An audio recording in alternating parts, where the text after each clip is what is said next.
Yeah. So the robot revolution. I think general discourse on this episode. Actually, we can have a look at it on TARDIS Guide. Let's make use of the resources that I've been given. Well, might give a slight spoiler to what I think about this episode. I have rated it one star out of 5, which is 2 out of 10 on a rating scale with half stars, right? Yeah, 2 out of 10. I think it's fucking dreadful. And from what I understand, like, it's got 3.3. That's like just under a 7 out of 10. People seem to generally be happy with this episode. I don't know why. Like, people are like, this is way better than Space Babies. Guys, I'm not convinced it's way better than Space Babies. It might not be way better than Space Babies, just saying. Yeah. What are people saying about this? Yeah, there's like 8-star reviews, man. Hold on. Sort by high to low. Wait. What? High to low, but that's 4. Okay, I guess that doesn't work. Likes. Sort by rating, high to low. Here you go. 10 out of 10, bro. Brilliant. Oh, no. Okay, I shouldn't be reading the ones right at the top. I should be reading the ones that are a bit further down. The Robot Revolution is just a story that succeeds way more at being a companion introduction than an episode in its own right. I don't really think it succeeds that well at either. If Belinda's introduction makes her already a well-rounded character with depicting, however briefly, her work and home life, I don't know. Anyway, the point I was making is that it seems like online, from what I can tell, the general vibe among Doctor Who fans is that this is a banger. This is a good... Well, not a banger. They think it's pretty good. That's what people seem to generally think. And they think it's way better than Space Babies. I mean, I need to rewatch Space Babies, to be fair. But, like, I suspect, after, like, analysing this episode, that this is worse than Space Babies. So, you know what? Let's just get into the criticism, right? So... What can I say? Like, my main gripe with this episode, the main reason I think it's as bad as it is, 2 out of 10, is because the plot is completely broken. So, you know, I'm sure a lot of people watched this episode and they were confused about it. Like, they were confused about how the star certificate ends up, how are there 2 star certificates, right? And people are also confused about how did Belinda make it so that Alan arrived on a planet before her? Well, ladies and gentlemen, I was a bit confused with that stuff as well. All of the stuff related to the time fracture. That's the stuff I was confused about. And, well, the reason you were confused is because it is complete nonsense. It makes no sense. And bear in mind, this is my subjective rating. So... Nah. Yeah, this is... So the way I rate things is subjective, right? The ratings you'll see on my Letterboxd serialized and TARDIS guide, they're subjective. Obviously, I'm going to take objective elements into account, but, you know, it really depends case by case how much I care, how much I let objective elements, you know, dictate what my rating is, right? But I think objectively this pretty much is a 2 out of 10. So the way I do ratings is 1 out of 10 is worthless, right? 2 out of 10 is like there's one thing that I like in the episode, right? So I think you could argue that I could maybe give this 3 out of 10 because maybe there's a couple of things I like. Like, I like Polish Bot, and I like the conversation that Belinda and the Doctor have at the end in the TARDIS, where Belinda's, you know, suspicious of the Doctor, rightfully so. Those are the 2 elements of the episode that I like. Maybe Polish is really superficial, though, so that's why I sort of didn't count it as something that I like and just sort of gave it a 1 out of 10. Because it's like, basically, the only substantive thing about this episode that I liked was the conversation they had at the end, right? and like just like the fact that in general Belinda isn't like a really willing companion, and she already has. Yeah, like I'm not gonna say it's really good because it sort of feels pretty contradictory in the middle of this episode, but she has, I'd say, more. They're at least like trying to characterize her in a more substantive way than they have been. Friendly Otaku says, "Nah, I'm sorry, I disagree. Lux and the Well are two of the best episodes, not just of this era, but in recent years in general. The Robot Revolution was also solid." Okay, I disagree.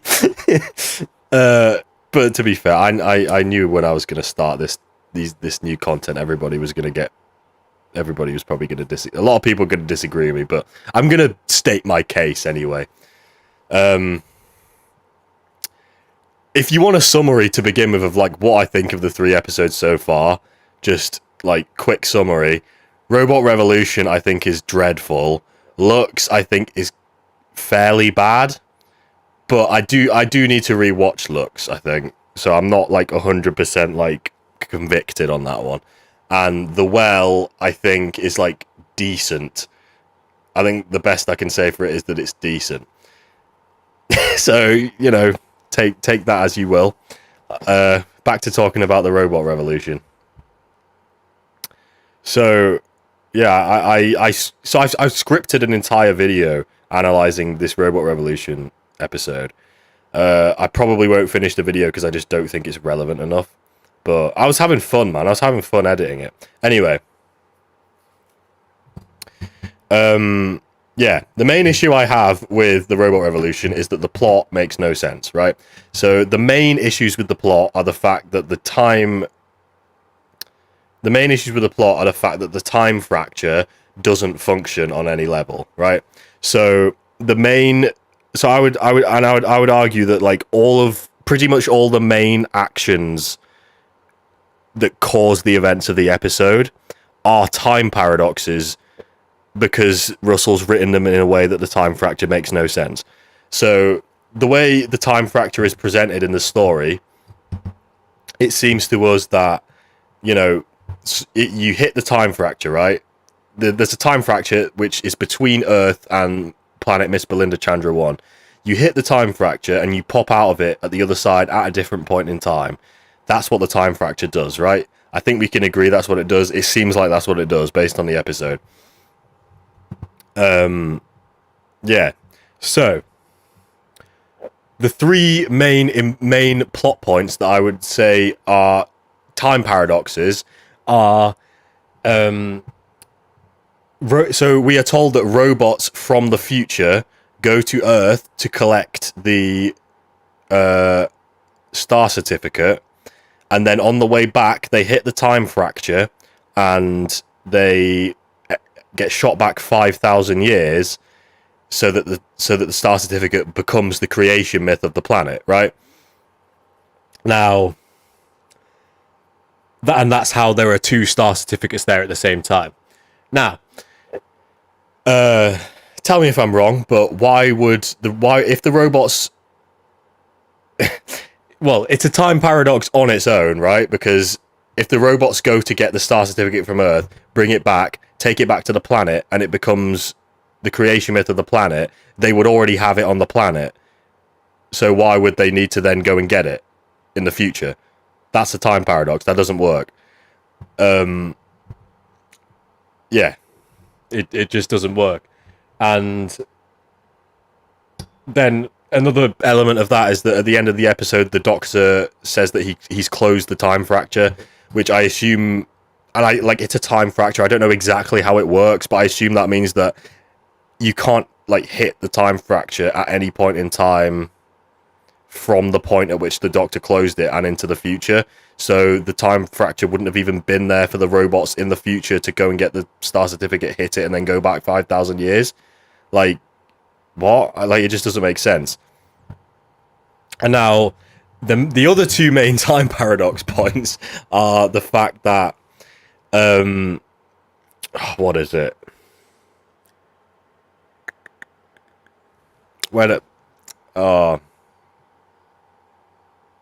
Oh yeah. So when Belinda arrives at the planet, from what I can gather, the reason the robots were sent to go and get her is because Alan wants to bring her there so he can merge with her in like the owl generator. Stupid bullshit with the owl reveal, by the way.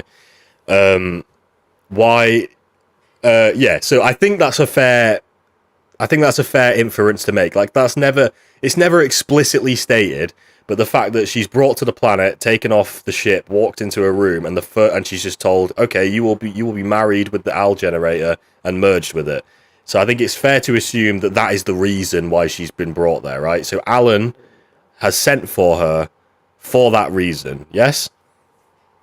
Now, we later learn in the episode that the reason Alan is there in the first place is because Belinda, before hitting the time fracture on the ship on the way to the planet, mentions Alan.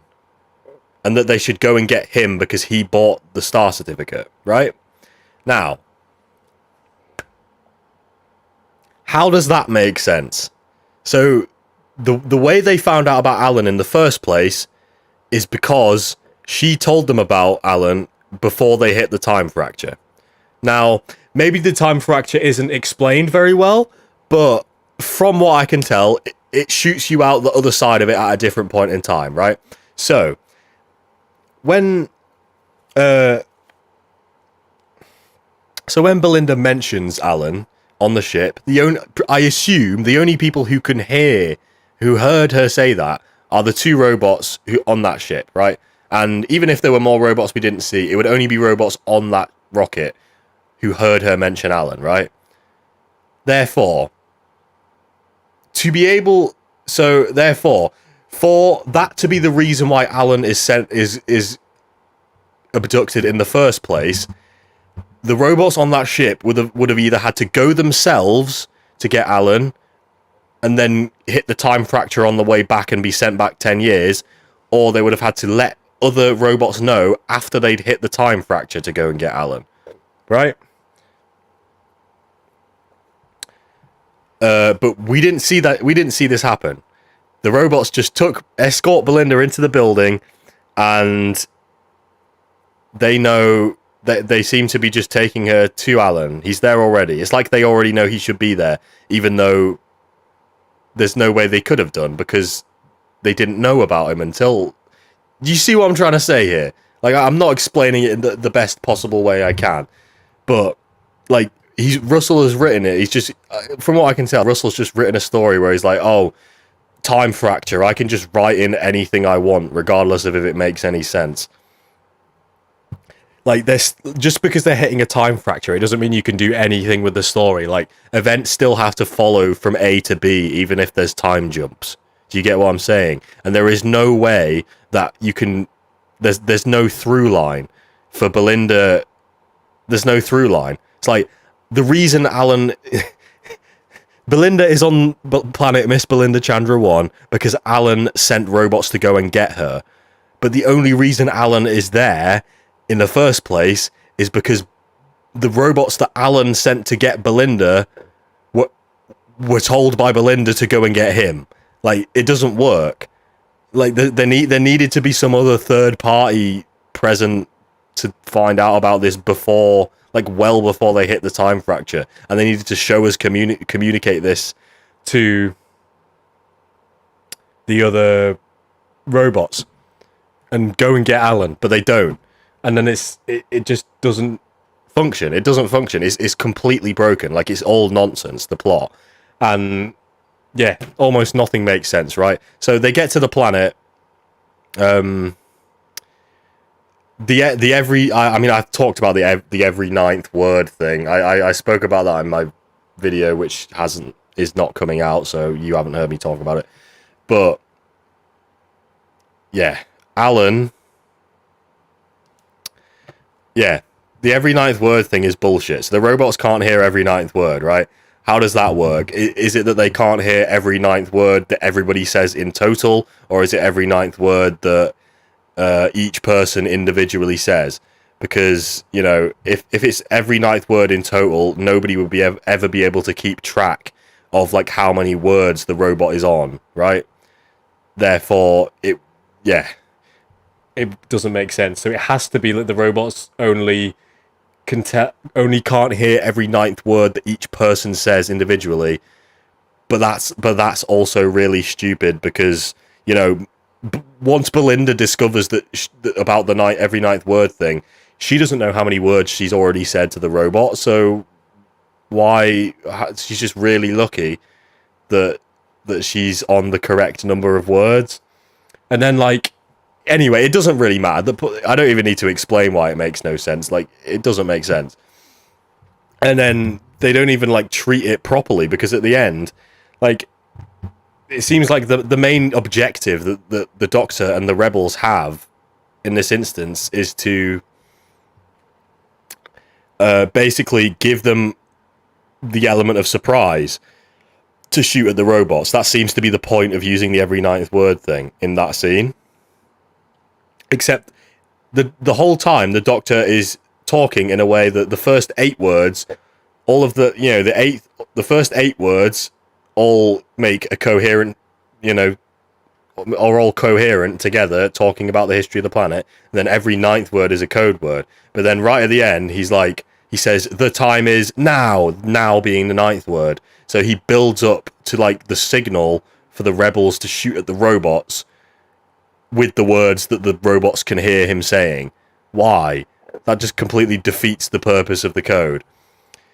And also, yeah, it's also really lucky that the Doctor only landed on the planet 6 months before Belinda, after being, when the time fracture theoretically could have shot him back millions of years, as far as we know.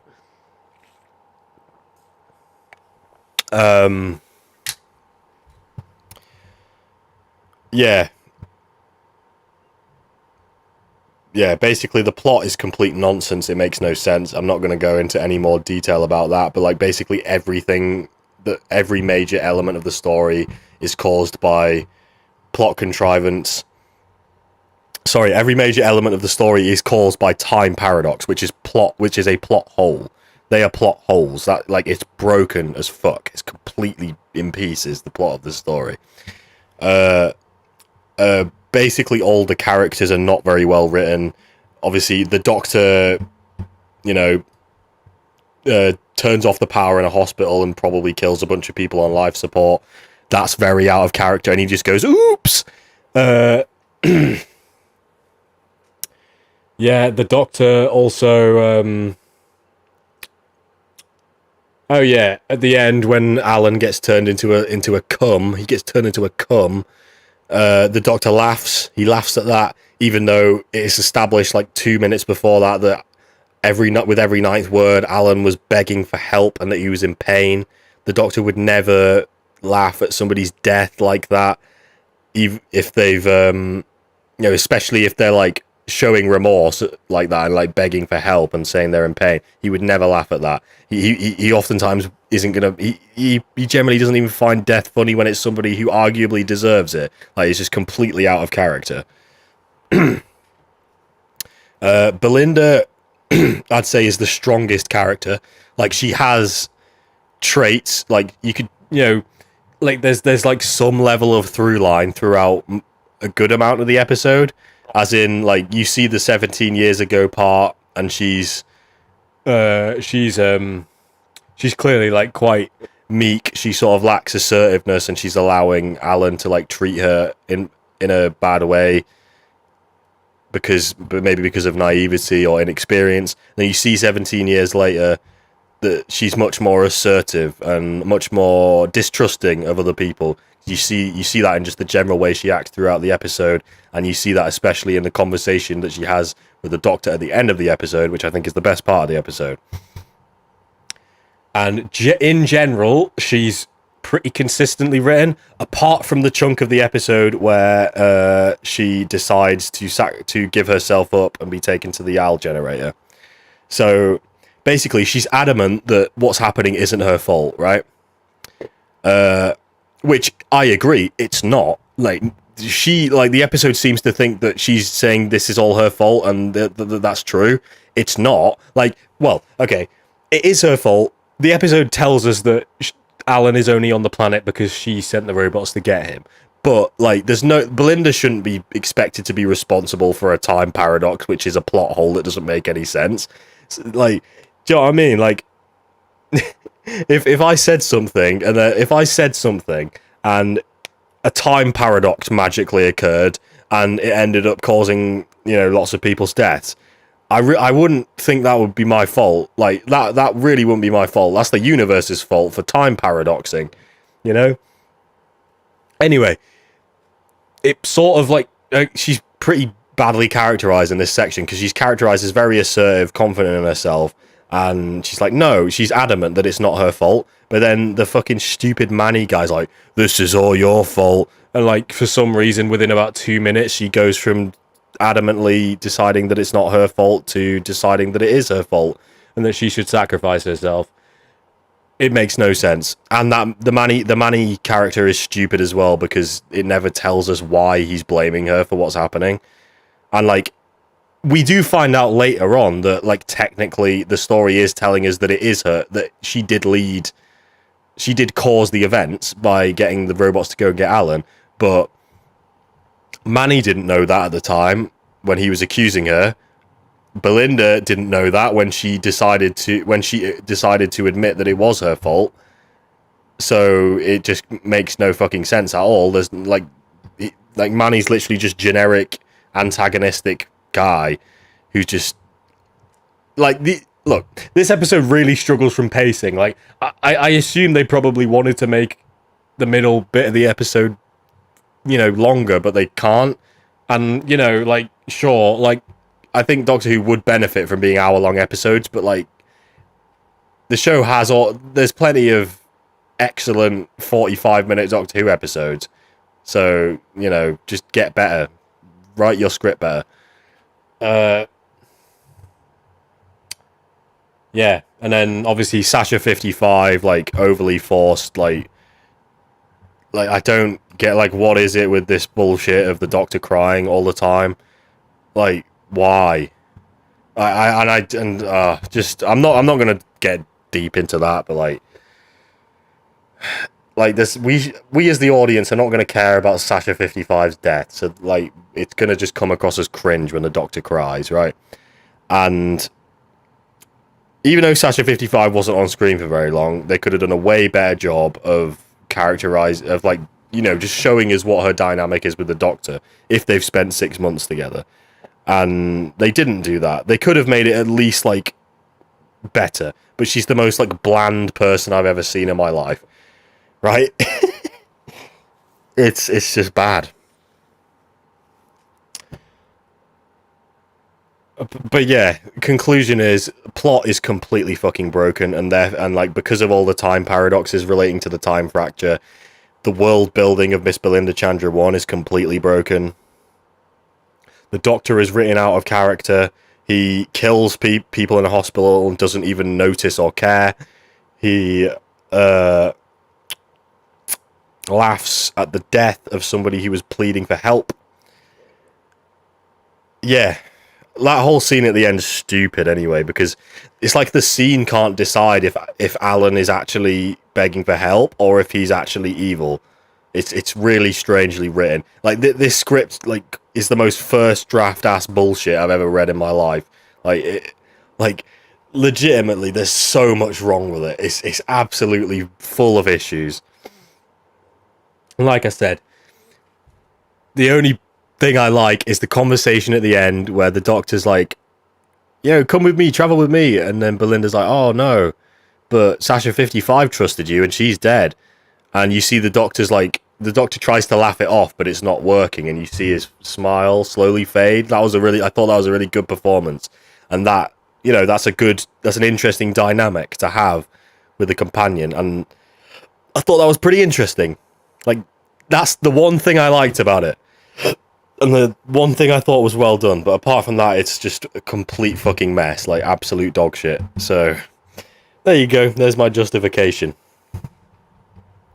Peter Crowley says, I feel you, bro. It's been bad for a long time and has only slowly deteriorated.